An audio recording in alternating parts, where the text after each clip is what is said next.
नमस्कार, मी डॉक्टर मच्छिंद्र बांगर महाराष्ट्रातील आणि देशातील हवामान परिस्थिती संदर्भात ताजा अंदाज देणार आहे. आपण बघतो की आपल्याला गेल्या काही आठवड्याभरामध्ये अरबी समुद्रामध्ये पूर्णपणे निरभ्र आकाश दिसलं. कुठेही ढग नव्हते. परंतु आता ढगांची निर्मिती अरबी समुद्राच्या दक्षिण टोकाला झालेली आहे आणि ही एक प्रकारची चक्राकार स्थिती आहे, ज्याच्यातून भविष्यातला पाऊस तयार होणार आहे. पुढील 72 तासामध्ये पश्चिम किनारपट्टीला म्हणजे केरळ ते सुरतच्या दरम्यान कोकण किनारपट्टीसहित मान्सून सक्रिय करण्यामध्ये याचा मोठा रोल असणार आहे. त्यानंतर आपण बघतो की पूर्वेकडून देखील मान्सूनची शाखा आता प्रभावी होऊ लागली आहे. जवळपास राजस्थान मध्य प्रदेशपर्यंत पाऊस पोहोचला आहे. त्यामुळे साहजिकच या वाऱ्यांचा त्याला प्रभाव जुळल्यानंतर लगेचच दोन्ही शाखा सक्रिय होऊन मान्सून पुढे सरकणार आहे आणि याला आता केवळ 72 तास उरलेले आहेत. जेव्हा 20 जानेवारीची परिस्थिती बघतो म्हणजे उद्याची, तेव्हा आपल्याला या ठिकाणी एक स्पष्टपणे चक्राकार स्थिती दिसते. वारे चक्राकार फिरत आहेत आणि याच वाऱ्यांचा जो बाहेरचा गेर आहे हा या पद्धतीने पुढे सरकतोय. तर या पद्धतीने तो जवळपास या भागावर देखील जाईल. तर काही प्रमाणात तो या भागातून अशा पद्धतीने देखील पुढे जाण्याची शक्यता आहे. त्याच वेळेस या ठिकाणी देखील एक चक्राकार स्थिती निर्माण होऊ शकते आणि याचा परिणाम देखील येणाऱ्या वाऱ्यांच्या गतीला आणखी प्रभावित करण्यासाठी उपयोग होणार आहे. आपण जर सध्याची एल निनोची कंडिशन बघितली तर मे, जून, जुलैमध्ये तो 95 ते 96% पुढे जाण्याचा अंदाज देण्यात आलेला आहे.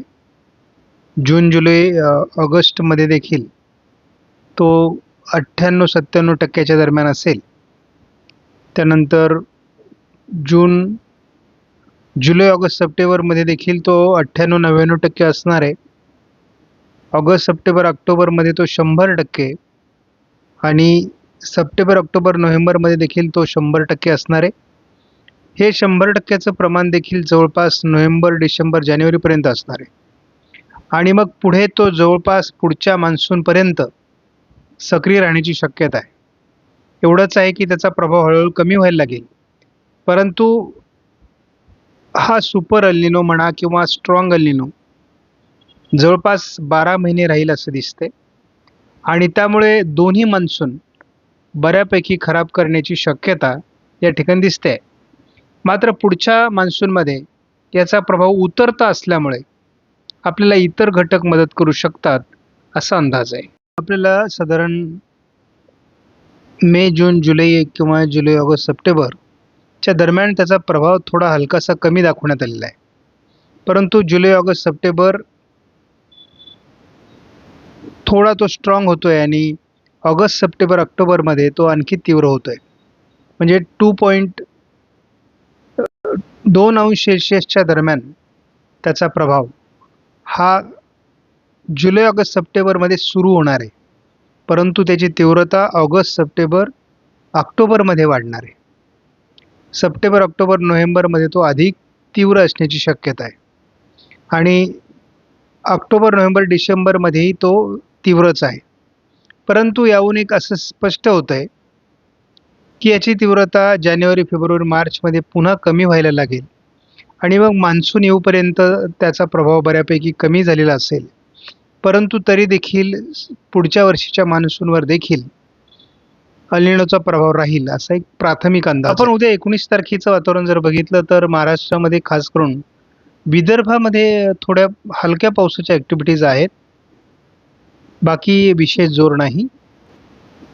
आपण या ठिकाणी बघतो की विदर्भामध्ये थोड्या पावसाच्या ॲक्टिव्हिटीज वाढतील उद्या, परंतु बाकी महाराष्ट्रात अजून वेळ आहे.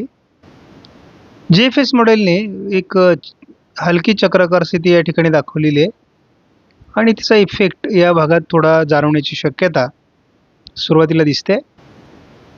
साधारण 21 तारखेपर्यंत दोन्ही समुद्रांमध्ये वातावरण बदलण्याची अपेक्षा आहे.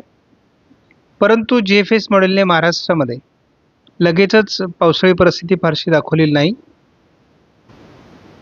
22 तारखेपासून थोडं दक्षिणेकडून पावसाळी वातावरण तयार होऊ शकतं आणि कोकण किनारपट्टीसहित दक्षिणेकडून थोडं वातावरण तयार होऊ शकतं 22 तारखेला, असा अंदाज आहे. आपण 5 दिवसाचा अंदाज बघूयात. पावसाची सुरुवात GFSने देखील 23 तारखेपासून महाराष्ट्रात दाखवली आहे. त्यामुळे जोरदार पाऊस आपल्याला कोकण किनारपट्टी, मध्य महाराष्ट्र, पश्चिम महाराष्ट्रात सुरू होऊ शकतो, असा अंदाज आहे. उद्या एकूण आपण बघतो 20 तारखेला घाटमाथ्यावर ढगाळ वातावरण वाढण्याची शक्यता आहे. 21 तारखेला दक्षिण कोकण, घाटमाथा प्रत्यक्ष पावसाला सुरुवात होऊ शकते, परंतु हलक्या स्वरूपामध्ये. 22 तारखेपासून मात्र महाराष्ट्राच्या बऱ्याच भागात, मग यामध्ये उत्तर महाराष्ट्राचे सगळे जिल्हे, मध्य महाराष्ट्र, पश्चिम महाराष्ट्र, संपूर्ण कोकण या भागात जोरदार पाऊस असणार आहे. म्हणजे आपल्याला 22 तारखेपासून मान्सूनच्या ॲक्टिव्हिटीज सुरू होतील, परंतु सुरुवातीचा पाऊस हा संपूर्णपणे मान्सूनपूर्व पाऊस असणार आहे. कारण मेघगर्जना, वादळी वारे आणि जोरदार पाऊस अशा प्रकारचा मोठ्या स्वरूपाचा ढगफुटी सदृश्य पाऊस देखील काही भागात होऊ शकतो. सुरुवातीला आपण केवळ 22 तारखेपर्यंत जरी लक्ष दिलं ना, तरी आपल्याला कोकण किनारपट्टीला, पश्चिम महाराष्ट्रामध्ये, थोडं मराठवाड्यामध्ये पावसाला सुरुवात होईल असा अंदाज आहे. आपण फार तर एक दिवस पुढे सरकून बघितलं तर हा पाऊस आपल्याला मान्सूनच्या स्वरूपात पुढे सरकण्यास मदत करणार आहे. त्यामुळे साधारण 24-25 तारखेपर्यंत मान्सून महाराष्ट्राला व्यापेल असा आपला अंदाज आहे. परंतु 24 तारखेपर्यंत पडणारा पाऊस हा साधारणपणे मान्सून पूर्व असेल. खरंच पाऊस येणार आहे का? शेतकरी मला फोन करतात आणि विचारतात, सर खरंच पाऊस येणार आहे का? खरंच पाऊस सुरू होणार आहे का? तर याला खरंचला काही अर्थ नसतो. कारण शेतकऱ्यांचं ते विचारणं बरोबर आहे आणि त्यांची ती तळमळ आहे. परंतु अडचण अशी आहे की हवामानाच्या अंदाजात निश्चित असं काहीच नसतं. सगळ्या गोष्टी बदलत राहतात आणि त्यामुळे आपल्याला एक 50-60% तरी शक्यता वाटते आहे की ही 22 तारखेपासून पावसाला सुरुवात होईल आणि ही शक्यता जर प्रत्यक्ष पाऊस झाला तर आणखी बळावेल. उद्या 20 तारखेला घाटमाथ्यावर ढगाळ परिस्थिती वाढण्याचा अंदाज आहे. थोडं परभणी, सोलापूर पूर्व, लातूर, धाराशिव, नांदेड, यवतमाळ,